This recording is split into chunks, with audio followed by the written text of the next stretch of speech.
రేవంత్ రెడ్డి గారు ఒక press meeting పెట్టారు. ఆ ప్రెస్ మీటింగ్ కారణం కూడా ఒకటే. ఆడ కౌశిక్ రెడ్డి గారిని అరెస్ట్ చేశారు. ఇక్కడ హరీష్ రావు గారిని వారితో పాటు ఎమ్మెల్యేలను కూడా అరెస్ట్ చేశారు.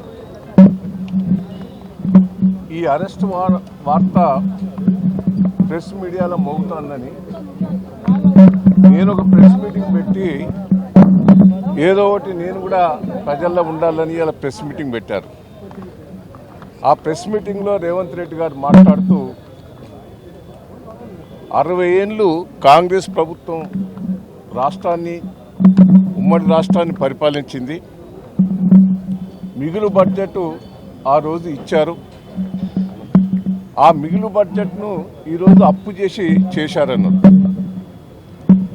నేను ఒక్కటే రేవంత్ రెడ్డి గారిని అడుగుతున్నా, సంవత్సరం లోపల 1,00,000 కోట్ల పైన అప్పు చేశావు. నువ్వు సిగ్గు లేదు నీకు మాట్లాడేందుకు? ఇంకో విషయం కూడా అంటున్నా, తెలంగాణ డెవలప్మెంట్ అంతా కూడా ఉమ్మడి రాష్ట్రంలో అయిందని చెప్తున్నాడు ఆయన. ఆయనకి ఏం మాట్లాడుతుందో అర్థం కాదు. నువ్వు ఉమ్మడి రాష్ట్రంలో రాజశేఖర్ రెడ్డి గారిని, సోనియా గాంధీ గారిని, రాహుల్ గాంధీ గారిని, ఆ రోజు ఇందిరాగాంధీ గారిని, పివి నరసింహరావు గారిని తిట్టినాయని ఒక్కసారి రికార్డు తెప్పించుకో. ఈ దేశం నాశనం అయింది, ఈ రాష్ట్రం నాశనం అయింది కాంగ్రెస్ వల్లనే. ఆ రోజు మీరు స్టేట్మెంట్లు ఇచ్చారు. ఈరోజు నీతులు వలుకుతాను సిగ్గు లేకుండా. తెలంగాణ వచ్చిందంటే కేసీఆర్ గారి వల్ల. ఇవాళ నీళ్ళు వచ్చినాయి, కరెంట్ అయినాయి, రోడ్లు అయినాయి, గ్రామాలు బాగుపడ్డాయి.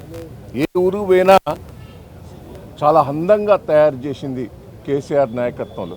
నీ ప్రభుత్వం నువ్వు ఏం చేస్తున్నావు ఒక్కసారి రివ్యూ చేసుకో.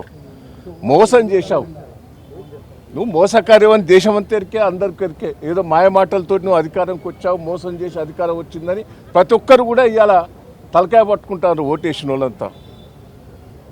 నేను దయచేసి ఇంకా పిచ్చి పిచ్చి మాటలు కేసీఆర్ గారిని, కేటీఆర్ గారిని, హరీష్ రావు గారిని, మా కౌశిక్ రెడ్డి గారిని ఏం చేసిందనే నువ్వు చేసిన దౌర్జన్యాల ఏమన్నా చేశారా? నిలదీస్తాను. మీరు చేసిన తప్పులను నిలదీస్తాను. తప్పులు నిలదీస్తే అరెస్ట్ చేస్తున్నావు. ప్రతిదీ ఏదో ఒకటి పెట్టి బెదిరిస్తున్నావు మా ప్రజాప్రతినిధులను.